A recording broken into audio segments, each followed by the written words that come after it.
Witam wszystkich bardzo serdecznie. Dzisiaj gościem jest pan Arek Skuza, jeden z najbardziej innowacyjnych przedsiębiorców w Polsce, założyciel m.in. iTrav Technology i rewolucyjnej technologii, która potrafi za pomocą kodu kreskowego rozpoznać zdjęcie i pomóc nam przy zakupach. Pan Arek również udziela wiele wykładów na całym świecie. O panu Arku możemy przeczytać w najlepszych czasopismach jak Forbes, Newsweek i inne. Witam, dziękuję za to, że udało się nam spotkać i może przejdźmy do pytań. Jasne, oczywiście. Chciałbym zapytać najpierw o dzieciństwo. Czy było coś w dzieciństwie, co odróżniało pana od innych rówieśników? Tak, zawsze to opowiadam, że było coś takiego, w co dzisiaj jest trudno uwierzyć, bo ja jestem jedynakiem, czyli nie mam ani brata, ani siostry i większość swojego dzieciństwa jeździłem do babci i do dziadka i spędzałem większość czasu z tymi samymi osobami, co zdecydowanie się zmieniło, jak rozpocząłem swoje życie dorosłe, czyli dzisiaj większość mojej pracy polega na pracy z ludźmi, którzy się wymieniają, nie powtarzają i tak dalej, więc przeszedłem swojego rodzaju taką przymusową transformację w życiu, bo to życie mnie do tego zmusiło, sam tego nie wybrałem.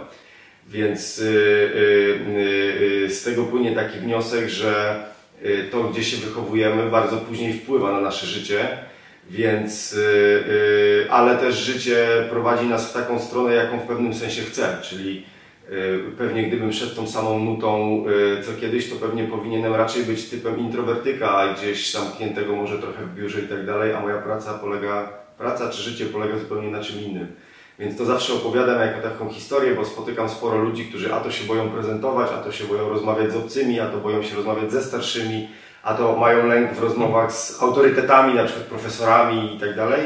Otóż to wszystko można w życiu zmienić. Chciałem spytać, czy na co dzień używa pan jakichś specjalnych narzędzi informatycznych, czy one są pomocne, czy raczej są to typowe jak Excel, Word, czy jesteś... No, to jest dobre pytanie, bo ja próbowałem w życiu wielu różnych nowoczesnych wynalazków, rozpoczynając od oczywiście tabletów, chmury, iPadów, wszelkiego rodzaju gadżetów.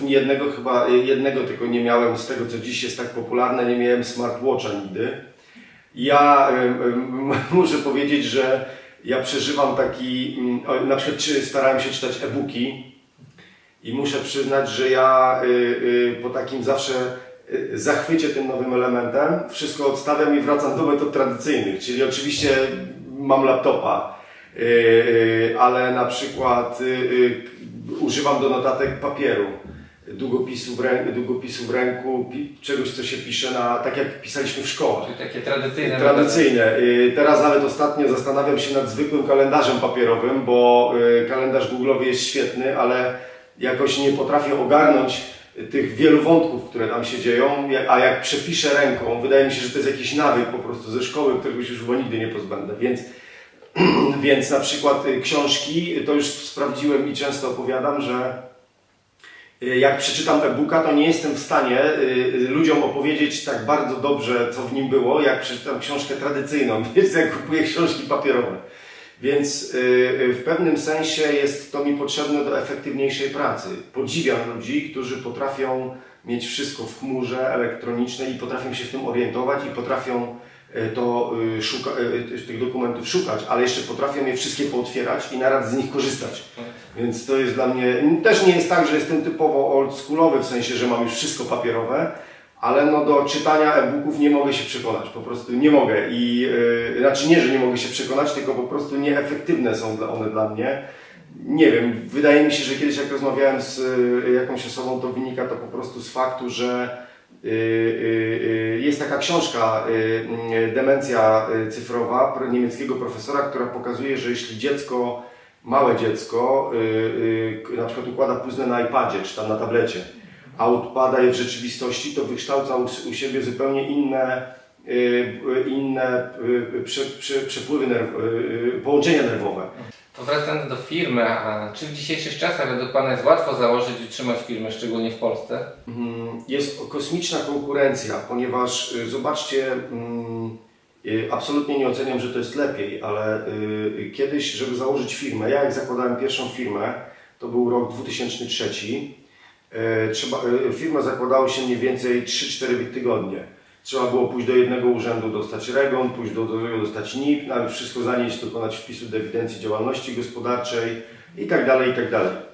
To były pewnego rodzaju zapory, które my je eliminujemy dziś, żeby było łatwiej.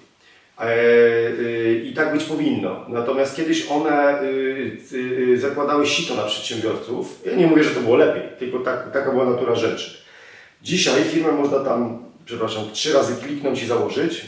W związku z tym każdy może założyć firmę. W związku z czym tworzy się kosmiczna konkurencja na rynku, ponieważ jest dostęp do przedsiębiorców może być więcej z racji tego, że jest im być im łatwiej i zacząć być łatwiej. Następnie pojawi się i będzie się pojawiał przez następne 30 lat dużo prostszy i łatwiejszy dostęp do kapitału. Dziś mamy głównie fundusze unijne, mamy programy dla startupów, dla większych firm, mniejszych firm, mamy dotacje unijne, z których każdy może korzystać, jeśli zaaplikuje i troszeczkę będzie miał szczęścia i wygra. To powoduje, że można kapitał zgromadzić szybciej i można zgromadzić więcej. Kiedyś jak się zrobiło zrzutkę z rodziny, no to tam oczywiście zamożna rodzina mogła dać więcej, ale generalnie podejrzewam, że niewiele osób w kraju mogło się zrzucić na 5 milionów złotych, żeby zacząć biznes. Dzisiaj można taką kwotę w ciągu roku czy 2 uzyskać w sposób nieszczególnie trudny, tak bym powiedział. Więc łatwo jest firmę wystartować i zdecydowanie łatwiej jest pozyskać na nią kapitał. Teraz to, gdzie w mojej ocenie jest teraz wyzwanie, to jest bycie globalnym, czyli czy ja jestem w stanie sprzedawać w Niemczech, jako ta firma, która dostała polską dotację na 2 miliony złotych, czy ja jestem w stanie sprzedawać w Danii, czy ja jestem w stanie sprzedawać w Hiszpanii, w Portugalii, to jest pytanie. Moje doświadczenia z iTrafa są takie, że jest to kwestia, powiedziałbym, odpowiedniego modelu biznesowego, odpowiednich kontaktów, żeby to coś zrobić. Bo oczywiście, jeżeli ktoś ma fabrykę i produkuje na przykład, dajmy na to, tablety, no to jego możliwość dotarcia na rynki zagraniczne jest jakoś tam określona. Natomiast jak ktoś produkuje software, polski software, kiedyś kolega z Intel Capital powiedział mi, wiesz, mongolskie samochody też są na pewno dobre, tylko pytanie, czy kupiłbyś mongolski samochód? W sensie jest to kwestia percepcji kraju na świecie, więc postrzegania przedsiębiorcy, kwestii marketingowych i tak dalej. Ten mongolski samochód jest na pewno dobrze wykonany, jeżeli jest dostępny na rynku, natomiast jak to będzie, jeżeli go skonfrontujemy z niemieckim samochodem, nie? To jest to, o co my dziś walczymy jako przedsiębiorcy, żebyśmy tylko dlatego, że jesteśmy z tej części świata, nie byli przypadkiem wyhamowani, nie? Czyli walka na arenie globalnej, której my nie mamy wielkich doświadczeń w Polsce. Nasi ojcowie czy dziadkowie nie mają masowego doświadczenia w bycia globalnym. Mamy niewiele osób. Sobie rozmawialiśmy o panu profesorze Blikle na przykład, to są doświadczenia wieloletnie. Ale takich osób jest niewiele, które na arenie międzynarodowej, więc my to budujemy, a to jest niesamowicie ważne dla kraju. Dlatego... Też ostatnim czasem modne są fundusze inwestycyjne, fundusze zalążkowe. Czy według Pana jest to dobra alternatywa do pozyskania kapitału, czy jednak wiąże się to z dużym ryzykiem? Często słyszę od młodych, że fundusze są pomocne, ale dostać jakąkolwiek dotację od nich graniczy z cudem. No to jest pytanie trudne, to jest pytanie na pewno trudne. Na pewno bardzo dobrze, że one są. Na pewno w swojej pracy mogę powiedzieć, jeżeli widzę na przykład fundusz inwestycyjny zalążkowy pod Poznaniem, który ma 11 milionów złotych na inwestycje w projekty, widzę kolejny, drugi pod Warszawą, który ma kolejne 15 milionów, a takich funduszy jest w Polsce około 90, no to pewnie to się da sprawdzić, ale jest to pewnie około 1 miliarda złotych pieniędzy, które można w coś zainwestować. Czy z tego punktu widzenia jest to dobre? Z punktu widzenia przedsiębiorcy, że uzyskanie kapitału jest trudne, też jest dobre. Ponieważ w pewnym sensie dostaną ten kapitał ci, którzy spełnią jakieś tam kryteria. Więc to jest zawsze dobre. Oczywiście możemy dyskutować, że te kryteria będą złe, kiepskie, przepraszam za wyrażenie, głupie, albo zarządzający funduszem będzie, nie wiem, niekompetentny, ale to jakby nie w tym rzecz. Natomiast proszę też pamiętać i ja staram się to też pamiętać, fundusze inwestycyjne w Polsce nie mają długiej tradycji inwestowania. Ja jak odwiedzam San Francisco i pojawiam się czasami na spotkaniach na Sand Hill Road, to jest jedna z ulic w rejonie San Francisco, na której podobno odbywa się 60% światowych inwestycji w startupy, czyli koncentracja funduszy na jednej ulicy, prawda? Które robią 60% światowych transakcji technologicznych, nawet jeśli by to było 20%, jest to dużo. No to proszę pana, jednym z funduszy, który kiedyś odwiedziłem, to był fundusz, i to nie jest żaden wyjątek, który został założony w 1981 roku i w 1982 wykonał swoją drugą inwestycję. To proszę zobaczyć, ile to jest lat doświadczeń. U nas wysyp funduszy inwestycyjnych, które dostały pieniądze, czy to rządowe, czy prywatne, na taką skalę, że jest ich nie kilka, ale kilkadziesiąt, to jest ostatnich 5-6 lat. No to teraz wyobraźmy sobie kogoś, kto produkuje, nie wiem, wiertarki, produkuje je w 100 lat, a kogoś, kto zaczął je produkować. Jaką on musi mieć przewagę na samym początku, czy to technologiczną, żeby w ogóle zagrozić tamtemu. Świetnym przykładem jest branża samochodowa. No, dlaczego nie jesteśmy w stanie stworzyć w Polsce własnej marki samochodowej? Ponieważ to nagromadzenie kapitału intelektualnego, technologii, na przykład w Niemczech, jest tak duże, że nikt nie jest w stanie, nawet gdyby miał 100 miliardów złotych, przeskoczyć tego w ciągu miesiąca, prawda? Więc my też to budujemy, więc ja mimo wszystko oceniam, że sytuacja jest dobra, ona jest trudna, to jest początek, wszyscy zbierają doświadczenia. Bardzo będzie ważne, ile inwestycji się nie udało, bo jeżeli ktoś wyciągnie z nich wnioski, to będą się pojawiały lepsze fundusze, więc nie ma się do czego bać, trzeba po prostu to robić. A jak według Pana młodzi mogą zdobywać sieć kontaktów? Jak wiemy, jest to jedna z najcenniejszych rzeczy w biznesie, to właśnie ten kontakt. Często młodzi ludzie na początku kariery mają problem i czy jest na to jakaś rada, gdzie takie kontakty można pozyskać? Ja mogę odpowiedzieć znowu, nawiązując do tego pierwszego pytania, jak jeździłem cały czas w to samo otoczenie ludzi, to naturalne jest dla człowieka, że później kontakt z obcym człowiekiem jest przypadkowo spotkanym, w tym sensie obcym, jest utrudniony. No bo boimy się jego reakcji, boimy się, jak zareaguje, a czy to nas odrzuci z pomysłem, czy nie, i tak dalej, i tak dalej. I przypomina mi się, tutaj zawsze wspominam mój profesor z Uniwersytetu Ekonomicznego w Poznaniu, kiedyś Akademia Ekonomiczna, profesor Mruk, który pokazywał nam wszelkiego rodzaju książki o komunikacji i w ten sposób trafiłem na książkę, jedną z poradników Sztuka chyba udanych negocjacji, tak jak książka. Książka była niespecjalnie wybitna, ale pokazywała mi po raz pierwszy w życiu, co są negocjacje. I pamiętam, że w ramach ćwiczeń chodziliśmy do warzywniaków, czyli do zwykłych sklepów z warzywami, czy tam z jakimiś moimi, i pytaliśmy się, czy pani nam może sprzedać na przykład serek taniej niż jest. Więc to jest pytanie, które w ogóle jakby albo w jednych wprowadza w śmiech, albo w złość, a w nas wytwarza ogromny lęk, bo wiemy, że odpowiedź jest nie, jeszcze do tego dostaniemy. Więc ja myślę, że po pierwsze trzeba, tak bym założył, że trzeba się zmierzyć z takim wewnętrznym lękiem, jaki mamy my. Nie wiem, czy mają go też Niemcy, Finowie, Duńczycy, na pewno go nie mają Amerykanie. Amerykanie go nie mają dlatego, że w większości dlatego, że 3 czy 4-letnie dzieci wychodzą na scenę, odgrywają, są ciągle wystawiane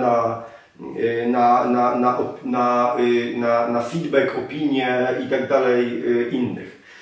Oczywiście z tym się wiąże też stres, to jest jakby inna sprawa. Natomiast po pierwsze trzeba jakby być świadomym tego, że lęk odezwania się do drugiej osoby jest takim pierwotną blokadą przed nawiązywaniem kontaktów.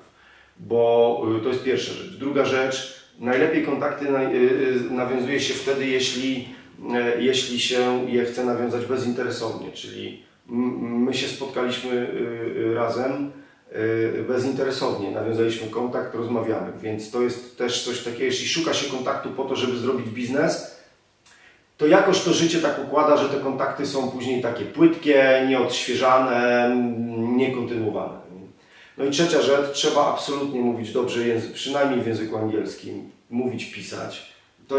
To jest jednak mimo wszystko jeszcze spora bariera, jak obserwuję, bo ona jest podszyta znowu tym lękiem kontaktu z drugim człowiekiem. Nie dochodzi jeszcze to, że ktoś odrzuci moją tezę i powie mi, wow, ten twój pomysł jest głupi, tylko jeszcze mi powie, że jeszcze cię nie zrozumiał, bo po angielsku źle mówisz, czy tam podziwiam ludzi, którzy mówią w wielu językach w ogóle, że mogą we Francji z Francuzem po francusku, z Niemcem, to jest w ogóle już ewidentna przewaga. No i ostatnia rzecz jest taka, że trzeba pamiętać jedną rzecz, i którą ja nauczyłem się jej dość późno, że co się włoży, to się wyjmie, czyli jeśli włoży się komuś pomoc, gdzieś tą pomoc się otrzyma. Jeśli pomoże się komuś zrobić dobrą transakcję, to ta dobra transakcja też przyjdzie do nas. Myślę, że to są takie podstawowe zasady. Jeżeli te wszystkie rzeczy da się ująć w jedno, to nie mamy problemu ze Skype'em o 22, w którym jest Szanghaj, Nowy Jork i Warszawa. Nie mamy problemu z tym, że jak napisze do nas kolega z Norwegii, że przyjeżdża do Polski i potrzebuje 5 spotkań z 5 ciekawymi osobami w Polsce, to mu pomożemy. Te 4 zasady, które powiedziałem, one pomagają, żeby te kontakty budować. A najważniejsza z nich to jest, co włożysz, to wyjmiesz. Czyli jak pomogę, to mi pomogą. To zawsze to procentuje ich. To zawsze i to cementuje ludzi, bo po prostu wtedy się pojawia jakaś wartość. Coś ci pożyczę, ty mi będziesz wdzięczny, później ja cię poproszę i to po prostu stare rzeczy, to nie ma nic nowego. A LinkedIn, Golden Line jest gdzieś nad tym, jest jakby u góry tego wszystkiego. Na pewno żyję w takim przekonaniu, może kiedyś się zmienię, że na pewno nie doświadczyłem jeszcze głębokiej relacji przez LinkedIna na przykład, zaczętej i na LinkedInie i tak dalej, więc jakby tak mi się wydaje. To jest dość ryzykowne, co powiedziałem, ale jak ktoś to, że tak powiem, zaatakuje, to nawet fajnie, bo zmienię swoje zdanie. Okej, wracając do iDrive Technology, chciałem spytać, jak długo czasu zajęło od pomysłu do realizacji? I drugie pytanie od razu może zadam, jak udało się Panu zmotywować wspólników do wytrwałości w rozkręcaniu startupu? Ja powiem taką historię. Wszystko w życiu, w moim życiu, wszystko co do tej pory się stało się przez przypadek. Aczkolwiek jak to opowiadam, to ludzie mi mówią, wcale to chyba nie był taki przypadek, bo na początku pojawiła się myśl. Na początku w ogóle pojawił się pomysł polegający na tym, że siedzieliśmy sobie kiedyś w Poznaniu na ławce, takiej zwykłej osiedlowej ławce i pamiętam tą ławkę, tam było też pierwsze biuro iTrafa w piwnicy, w którym mieliśmy de facto szczura, bo to było, tak zaczynaliśmy. Były 2 drzewa i pomysł zrodził się w ten sposób, że ja w Stanach kupowałem sporo płyt i książek, wtedy nie byłem, to był czas pierwszego iPhone'a, no MP3 były, ale jak w Stanach jest taka zasada, że jak się wchodzi do sklepu i pokaże sprzedawcy, że w innym sklepie jest niższa cena, to sprzedawca w dużym prawdopodobieństwem obniży cenę. A ponieważ na te książki i płyty wydawałem sporo pieniędzy, no to przychodziłem na przykład, tak jakbym szedł do Biedronki z gazetką Lidla i powiedział, to samo w Lidlu kosztuje 15 zł książka, a tutaj 20, a on to sprzedam Ci za 15. Jak wyszedł iPhone i miał podłączenie do internetu, to sobie wymyśliłem, że zamiast googlować w internecie i pokazywać, że coś jest taniej, to mógłbym zrobić zdjęcie. I tak sobie to wpadło mi do głowy. Jak wróciłem do Polski, to siedzieliśmy właśnie na ławce i te 2 drzewa rosły. I te 2 drzewa były do siebie prawie że podobne. I jeden z moich kolegów właśnie technicznych, bo ja nie jestem programistą, powiedział, słuchaj, jeżeli chcemy zrobić to, co mówisz, czy to, co tutaj razem mówimy, to musimy w efekcie dojść do czegoś takiego, że odróżnimy jedno drzewo od drugiego drzewa za pomocą zdjęcia. No ja powiedziałem, no tak, chyba w sumie w efekcie o to chodzi. Co się wydaje, no to drzewo różni się, ale nie umiemy nawet okiem ludzkim powiedzieć dlaczego. Jakby ma inną bryłę, inny zarys i tak dalej. Tak się pojawił pomysł. No i myślę, że kolegów nie przekonywałem długo, chyba nawet w ogóle ich nie przekonywałem, z 3 powodów. Po pierwsze, bo się znaliśmy wcześniej i to nie było coś takiego, że przyszedłem do kogoś, kogo nie znałem i tak dalej. Po drugie, koledzy byli w tym pomyśle od początku, czyli nie chowałem tego pomysłu, gdzieś go nie ukrywałem, nie podpisywałem żadnych NDA, po prostu pomyślałem, że to może być dla nich ciekawe. I po trzecie, myślę, że dość jasną miałem ścieżkę rozwoju tego, mianowicie tych pierwszych dni. Mianowicie najpierw zrobiliśmy wspólnie z kolegami zrzutkę na pierwszych programistów z własnych prywatnych pieniędzy, po czym ja ruszyłem na rynek po pieniądze prywatne, czyli po pieniądze funduszowe. I myślę, że to ich też przekonało, że oni będą robić technologię, a jest też ktoś, kto będzie chodził po rynku i załatwiał te tematy rynkowe, które na początku to był inwestor. I myśmy tego inwestora zdobyli. Pierwsza inwestycja to było 1 200 000 złotych na pomysł, świetnie zresztą przez nich przygotowany, bo Wojtek Radomski, czy Marcin Szajek, czy Paweł Elbanowski to są ludzie też, którzy no nie, jak to się mówi w Wielkopolsce, nie chałturzą, czyli nie robią byle czego. I myślę, że to przekonało też inwestorów. Także taki był nasz początek. Czyli jednak był w tym przypadek spory i ta ławka okazała się zbawienna. Tak, rozmowa z ludźmi o tym, nieukrywanie tego. To może nawiązuje też do poprzedniego pytania, jak nawiązywać kontakty. Tutaj jakby szczerze się podzieliłem tym pomysłem z nimi, bo też nie umiałem go sam zrealizować, a oni jakby na to zareagowali i wrócili, że chcieliby to zrobić, więc to jakby się opłaciło. Nie? Teraz przejdziemy trochę do części prywatnej. Mam pytanie, jeśli straciłby Pan dzisiaj wszystkie kontakty, to co zacząłby Pan robić? Gdybym stracił wszystkie kontakty, co zacząłbym robić? No jest dobre, a jakbym stracił wszystkie kontakty, to chyba bym musiał je odbudować najpierw, bo byłoby mi trudno. Pierwsze, co mi przyleciała myśl do głowy, że mógłbym wyjechać do Stanów. Mam dobrego znajomego w Wyoming, który żyje takim, no może nie życiem dzikiego zachodu, ale to jest jakby zupełnie inny świat, bo się poluje i tak dalej, zapewnia na srogie zimy jedzenie, rodzinę, no ale jakbym stracił z nim kontakt, to bym nie miał gdzie pojechać. Bym chyba odbudował kontakty, zacząłbym odbudowywać kontakty, tak, chyba tak. Nie wyobrażam sobie bez tego jakby możliwości działania. A jeśli dzisiaj byłby Pan przed wyborem wyższej uczelni, to jaki kierunek byłby wybrany przez Pana? Ja bym mimo wszystko wybrał to, co kiedyś, uwaga, wybrał za mnie los, bo ja chciałem studiować. To jest właśnie ciekawe pytanie, bo na Akademii Ekonomicznej w Poznaniu swojego czasu prestiżowym kierunkiem były inwestycje kapitałowe.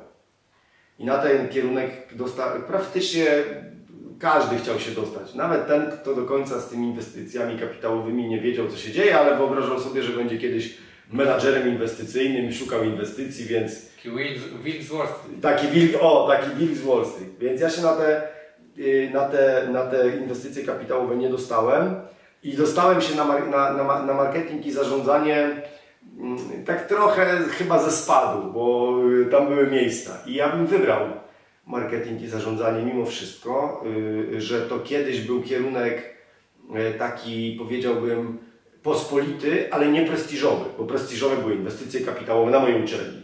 Były jeszcze stosunki międzynarodowe. Dlaczego? Wybrałbym to samo i dlatego, że w marketingu i zarządzaniu jest bardzo dużo pracy z drugim człowiekiem, czyli mówi się, jak to handlowiec powinien rozmawiać z klientem, jak udziałowiec z inwestorem, jak należy napisać biznesplan dla inwestorów. W tamtych czasach było zdecydowanie za mało psychologii i zdecydowanie za mało komunikacji marketingowej czy komunikacji w ogóle. Natomiast wybrałbym ten kierunek. Pewnie, gdybym dziś wybierał szkołę, to bym przejrzał plan zajęć dokładniej właśnie pod kątem, czy jest dużo psychologii i czy jest dużo właśnie komunikacji, bo nie bardzo sobie specjaliści na świecie są niesamowicie potrzebni, czyli mówię tu o introwertykach, ludziach pracujących z liczbami, z danymi, analityk i tak dalej, ale to, gdzie się ta wiedza rozprzestrzenia, to jest komunikacja, czyli chęć rozmowy z drugim człowiekiem, umiejętność rozmowy. Czasami też nie można udzielić wszystkich informacji, których by się chciało na tym etapie i tak dalej, i tak dalej. Czyli wybrałbym dokładnie ten sam kierunek, który wybrał za mnie los, czyli to, co się stało. Chciałem jeszcze zapytać, jakie ma Pan sposoby radzenia sobie ze stresem? Moja żona wybije mi z głowy każdy stres. To jest dobre pytanie i ja odpowiem na to pytanie w taki sposób. Kiedyś przeczytałem taką książkę, która mówiła o tym, że rozwój duchowy człowieka musi iść w parze z rozwojem fizycznym.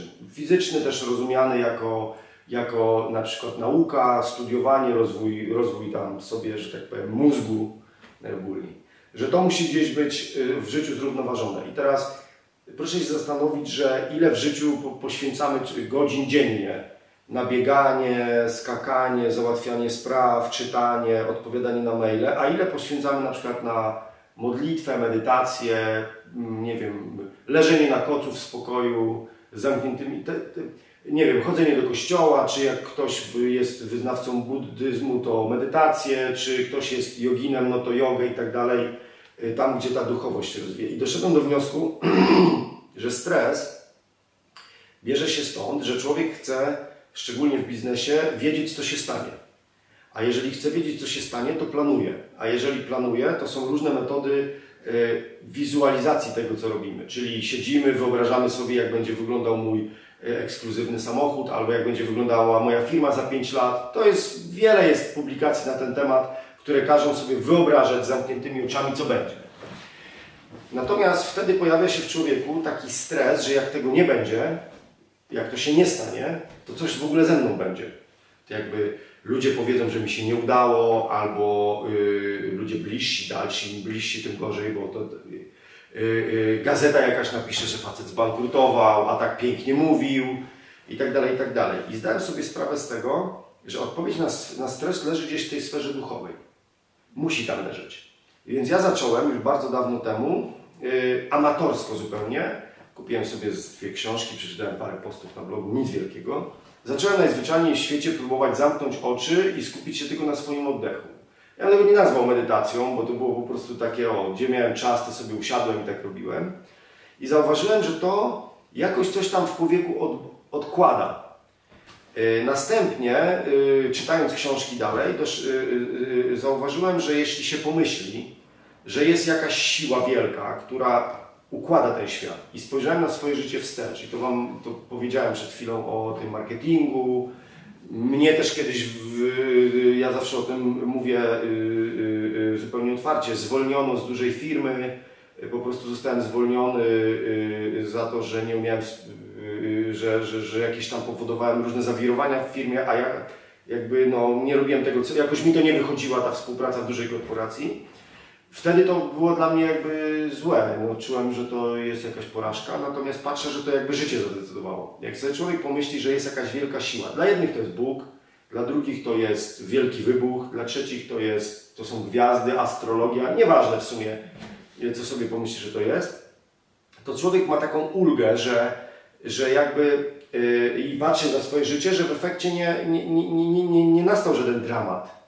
Jakby nie nastało jakieś załamanie albo jakiś w ogóle... Właśnie jak się człowiek uprze, że chce mieć ten samochód albo zbudować tą firmę, to wtedy ma większe prawdopodobieństwo, że się załamie, bo jak tego nie dostanie, to się zapadnie. Nie? Takie, że jak nie dojdę ze swoją firmą tam, to poza tym punktem nie ma dla mnie już miejsca. A to jest największa krzywda, jaką człowiek jako jednostka może moim zdaniem sobie wyrządzić. I ja po prostu, ja jestem katolikiem, no to oczywiście dla mnie kimś takim jest Bóg i tak dalej. No i to pozwoliło mi zupełnie wyeliminować stres ze swojego życia, pozwoliło mi inaczej podejść do konfliktów, które w życiu są częścią życia jest konflikt z drugim człowiekiem. Pytanie, jak się do niego później podejdzie. Więc to jest mój sposób radzenia ze stresem. Zaczęło się od medytacji, od zastanawiania, ale przede wszystkim staram się mieć marzenia, ale nie punktowe, czyli nie takie, że jak nie będę miał 2 ekskluzywnych samochodów i dużego domu, to już w ogóle moje życie nie przyniesie mi nic dobrego, prawda? I trzecią rzecz, która na to zmieniła wszystko, to jest właśnie, ale to już jest efekt tego wszystkiego, że nie chęć zrobienia biznesu dużego i bycia bogatym, tylko chęć pomocy ludziom, czyli jakby zmiana podejścia do człowieka, nie? Czyli na przykład przez dzisiejsze nasze spotkanie, to motywacją dla mnie, to się podzielę prywatną do tego spotkania, poza tym, że robicie takie świetne rzeczy, to jest to, że jak ktoś to obejrzy i usłyszy o tej medytacji, to być może będzie to dla niego po prostu pomocne. Pana największy sukces życiowy? Oj, to nie wiem na to pytanie odpowiedzieć, ale chyba największym sukcesem życiowym moim to jest mój... nie wiem, trudne pytanie. Największy sukces życiowy. Nie wiem, przychodzi mi do głowy moja rodzina, że ona jest, bo często dzisiaj świat jest tak otwarty, że można jej nie mieć i też świetnie żyć. A biznesowo nie wiem, czy kiedyś taki sukces, czy jak się coś dzieje w danym momencie, to jest sukcesem. Pamiętam, jak wygraliśmy jako SaveUp, jako aplikacja mobilna w iTrafie, wygraliśmy Startup Fest Agory. Byliśmy najlepszą firmą innowacyjną w Polsce. To był to sukces. Z perspektywy czasu patrzę, że to wcale nie był aż tak wielki sukces, bo teraz człowiek jakby chciał coś kolejnego zrobić, nie? Ale tym, co jest takim fundamentem wszystkiego i co jest też trudne, żeby o to zadbać, to jest chyba rodzina. A Pana największa pasja? Moja największa pasja to była koszykówka. To jest moje, ja zawsze mówię niespełnione marzenie, ale moja żona mi mówi, że to tak nie powinienem tego tłumaczyć. Ja miałem marzenie grać w NBA. To było moje marzenie, które pamiętam lekcje z podstawówki, gdzie jak nauczyciel mnie stawiał do kąta, że jestem gadułą, to sobie w głowie powtarzałem, a i tak Ci kiedyś udowodnię, że będziesz mnie oglądał w telewizji, nie? Takie. Oglądam, tak? No, na parkietach NBA. To się nie stało. Z perspektywy czasu widzę, a się interesuję koszykówką bardzo mocno, że życie, zresztą Marcin Gortat ostatnio udzielił fajnego wywiadu w Gazecie Wyborczej, że to nie jest też proste życie. Samoloty, mecze, podróże, reklamy, bycie dostępnym, tam 2 miesiące wakacji, znowu sezon i tak dalej, więc nie wiem, czy z tej perspektywy, gdzie ta rodzina jest dla mnie istotna, byłbym szczęśliwy jako koszykarz. Ale to jest koszykówka i teraz na razie nie mogę w nią grać, bo miałem kontuzję amatorską 2 lata temu, natomiast to była zawsze koszykówka. I pod wieloma aspektami, pod aspektem tego, że w koszykówce musi być lider, trzeba być skutecznym, trzeba grać na drużynę, ale też grać na siebie. Pod wieloma aspektami, nie tylko jakby samej zabawy z gry. Także to będzie koszykówka. A pytając o książki, o których Pan wspominał, jakaś Pana wyjątkowa, ulubiona książka? Tak. Mam 3 książki. Ja miałem do tej pory 2. Niedawno po rozmowie ze znajomym dołączyła 3. Pierwsza książka to jest Power of Now. Ona po polsku ma tytuł chyba Teraźniejszość. Autorem jest Eckhart Tolle i on pisze o tym, że jak sobie rozmawiamy teraz tutaj razem, to ja będę miał większą satysfakcję z tej rozmowy, jeżeli będę tu, całym sobą, myślami i tak dalej, a nie będę tam, albo w przeszłości, czyli analogicznie do życia. Nie powinienem, może nie, że nie powinienem, ale nie jest istotne, że ja usiądę, że ja rozmawiając będę się zastanawiał, co mam za 2 godziny do zrobienia, tylko jestem tu i teraz. I to jest książka mówiąca o Tobie, o tym, że jedyne to, jeśli można powiedzieć, że mamy nad czymś panowanie, to jest chwila bieżąca, czyli jak planuję swoje życie, to jestem w tej chwili i planuję, ale jak skończę planować, to nie ma sensu, żebym rozmyślał, co się za 2 godziny stanie, bo nie mam na to kompletnie żadnego wpływu i tam książka się zaczyna taką przypowieścią, że siedzi sobie biedak na skrzyni, przechodzi i żebrze. I przychodzi facet i mówi do niego, daj mi tam $10 czy ile, a on mówi, a patrzyłeś, co masz w tej skrzynce, na której siedzisz, on otwiera i tam jest diament, czyli jest założenie, że wszystko, czego potrzebujemy, już mamy, a to, czego nie mamy, to jesteśmy w stanie sami sobie dostarczyć. Nie? To jest jedna książka. Druga to jest The Art of Maintaining Motorcycle. Po polsku to byłaby chyba książka o tym, jak pielęgnować motocykl. To jest o podróży paczki przyjaciół przez Stany na motocyklach i ukazane ludzkie charaktery. Porywcze, spokojne, chcące iść na skróty, chcące iść metodycznie, ojciec z synem, wędrujący przez pustynię, śnieg, śpiący pod drzewem albo w motelach, o ludzkim życiu i oczywiście motocykle się często psują i o nie trzeba dbać. I to jest analogia do tego, jak wygląda ludzkie życie, że niektóre rzeczy trzeba robić po kolei, nie da się przeskakiwać pewnych etapów. Czyli w biznesie można było powiedzieć, że zanim naprawdę nawiąże się więź pomiędzy 2 osobami, które robią transakcje, to muszą pewnie te 2 beczki soli razem przełknąć i dopiero wtedy jest ta więź. Nie da się bez tych beczek soli zbudować. I trzecia to jest książka, którą przeczytałem w ubiegły weekend, to jest książka Dzikie serce Johna Eldredge, nie pamiętam jeszcze nazwiska. Książka opisująca to, jak człowiek w życiu powinien atakować swoje lęki, że tam, gdzie jest lęk, tam leży wartość mojej osoby, czyli jeżeli boję się na ulicy kogoś zapytać o drogę, to jak nie zapytam, to wyrządzę sobie większą krzywdę niż jak zapytam i zmierzę się z jego reakcją. Analogicznie w biznesie. Jeśli zapytam Ciebie, czy wynająłbyś mnie do pracy, żebym Ci mógł pomóc, a ponieważ czuję lęk, to jeżeli Cię nie zapytam, wyrządzę sobie większą szkodę niż jak Cię zapytam. Jest tam rola lęku, wiary w coś wielkiego, co ma sens w życiu, pomocy drugiemu człowiekowi, ale też takiej szczerości z głębi serca, że jeżeli jest tam taka przypowiastka w tej książce, że facet dzwoni do sklepu i mówi, że ile będzie kosztowała część zamienna do jego samochodu, a on mówi, że $50. On przyjeżdża, ona kosztuje 90. To jest tam mowa o tym, że, ale mówił Pan przez słuchawkę, że 50, a nie 90, czyli rola takiego też stania na straży pewnych wartości w życiu człowieka, jakby rzetelności, otwartości, prawdomówności, wybaczenia drugiemu człowiekowi czy sobie, jeśli coś się nie udało i tak dalej. Te 3 książki to są takie, które czytając wiele innych uznałbym za takie, które dały mi największą wartość. Czy jest coś, co chciałby Pan przekazać młodym ludziom, szczególnie jakieś sposoby na siebie, które mogą młodzi znaleźć? Co taki młody człowiek stający przed wyborem pracy, kierunku studiów, uczelni, swojej kariery, na co powinien zwrócić uwagę w dzisiejszych czasach? Tak, są takie chyba 3 rzeczy, o których bym powiedział, które trzeba w życiu odnaleźć, tak mi się wydaje. Po pierwsze to każdy w głębi serca wie, co jest jego pasją.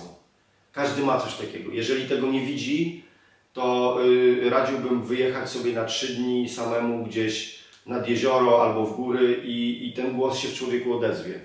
Absolutnie uważam, że na fajne, co nie znaczy, że bezproblemowe, na fajne życie mają największe szanse ci, tak pozwolę sobie osądzić, którzy podążają za tą pasją, która płynie z ich serca. Ta pasja może być różna. To może być chęć pomocy innemu człowiekowi, na przykład, rozmawialiśmy sobie, na przykład podzielenie się wiedzą o przebytej chorobie, o przebytych doświadczeniach, czyli na przykład bycie trenerem, pisaniu książek i tak dalej, czyli nauczanie drugiego człowieka. Dla innych to może być pasja, budowanie czegoś z niczego, na przykład firm i pokazywanie, że da się coś zbudować i mówienie o tym, jak to zrobić. Każdy ma taką pasję wewnętrzną. Są pasje bardziej, powiedziałbym, namacalne, jak na przykład ktoś uwielbia łowić ryby, albo ktoś uwielbia szybko jeździć samochodem. Każdy ma taką pasję wewnętrzną. Uważam, że każdy taką pasję ma. Często ta pasja jest przyćmiona i przytłumiona edukacją. Ja nie jestem z tych, którzy uważają, że system edukacyjny jest zły, natomiast edukacją, to z kim jesteśmy w życiu, to jak nam powiedzieli rodzice, którzy powiedzieli, jak będziesz prawnikiem, to zawsze będziesz miał pracę. No to mieli rację. Więc to jest pierwsza rzecz, odkryć tą pasję w sobie i starać się wszystko w życiu dobierać po to, żeby ta pasja mogła się jakby realizować, nie? Czyli jak mam pasję do pisania, to pewnie będzie dla mnie dobra jakaś szkoła humanistyczna, jakiś wydział i tak dalej, czy teatrologia i tego typu klimaty. To jest pierwsza rzecz.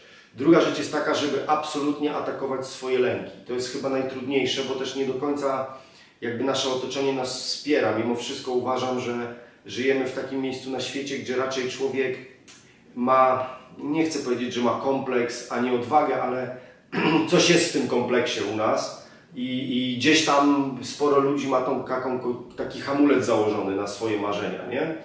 To ja bym powiedział, że jak czuję, że czegoś się boję, a oczywiście nie mówię tu o kradzieży, jakby w ogóle odkładamy przestępstwa na bok, natomiast jeżeli mam ten lęk w sobie, to powinienem go zaatakować.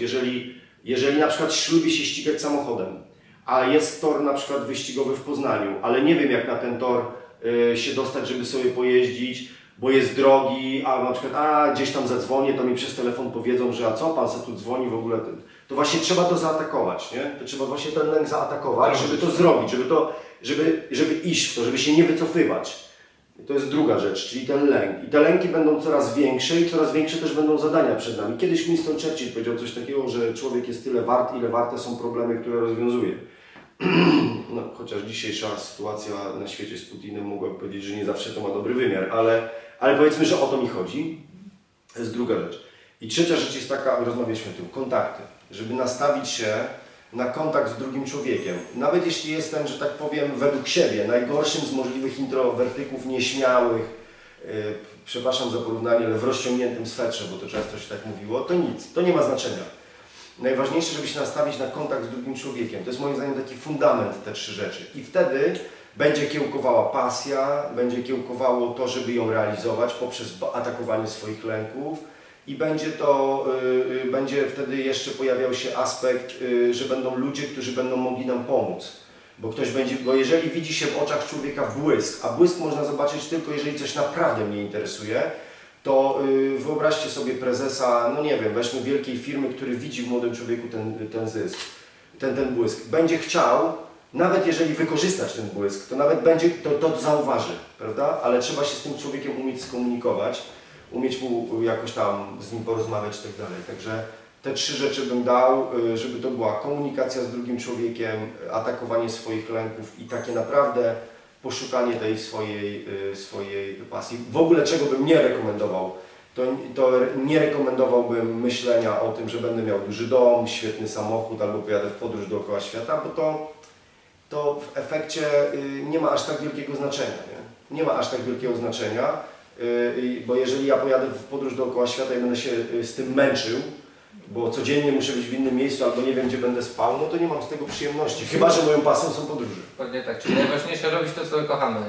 Absolutnie, szukać tego, bo człowiek tego szuka całe życie, to się też później zmienia, bo odegra się już pewną rolę w życiu, na przykład prezesa i już się prezesem nie chce być, albo na przykład konsultantem i nie chce się być, albo podróżnikiem już się nie chce być na przykład, nie? Bo to po prostu odkryłem, że ale na tym wyrasta kolejne coś i tak się podąża, nie można dać się spychać tylko dlatego, że dzisiaj jest popyt na księgowych, no to ja będę księgowym, bo to gdzieś człowiek sprzedaje część swojej duszy i to wtedy chyba mu wyrządza sporo krzywdy. Czy ma Pan jakieś pytanie do nas? Tak, ja mam 2 pytania. Jedno za pośrednictwem tego wywiadu chciałbym zadać młodym ludziom pytanie, co w ich życiu jest największą barierą, która wstrzymuje ich przed realizacją ich pomysłów.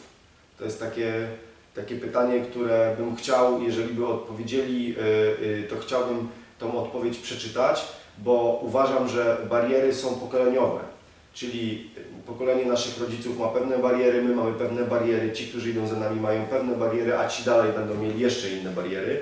I jakie są te bariery, które nie pozwalają im, które hamują ich w realizacji swoich pomysłów. A do Was mam pytanie, ponieważ Wy spotykacie się z ludźmi i robicie takie wywiady, jak opisalibyście człowieka, który odniósł sukces w biznesie? Jakie macie odczucia na jego temat? Ja co mogę powiedzieć o takich osobach? Wydaje mi się, że są to osoby odróżniające się od innych. Przede wszystkim taką charyzmą, pokonywaniem lęków właśnie, o czym rozmawialiśmy, że jednak te osoby, widać u nich tą chęć ryzyka, zmiany czegoś, że to nie są osoby, które często się spotykamy, że siedzą, jest mi dobrze, od rana mam pracę, więc się cieszę, to jest stabilizacja i nie chcę gdzieś wyjść poza schemat. To są ludzie, którzy często właśnie chcą pomagać innym, tak jak mówią, nie spotkałem się, żeby osoba sukcesu opowiadała, że chciała być bogata i jeździć właśnie Mercedesem, tylko są osoby, które chcą coś tworzyć. Jedni chcą pomagać właśnie, inni chcą coś zrobić, coś, co może pomóc sobie, rodzinie, znajomym, a jakimkolwiek sposób, ale na szerszą skalę. Więc uważam, że według mnie, jak miałbym opisać taką osobę, to jest na pewno osoba, która ma w sobie dużo chęci, moc taką pozytywną zarażania innych, bo też jest to niewątpliwie przy każdej rozmowie z taką osobą, ja czuję się, jakbym był gdzieś zahipnotyzowany taką pozytywną energią. To ja bardzo dziękuję za udzielenie bardzo ekskluzywnego wywiadu. Dziękuję bardzo. Cieszę się, że się spotkaliśmy. Dziękuję bardzo. Dziękuję.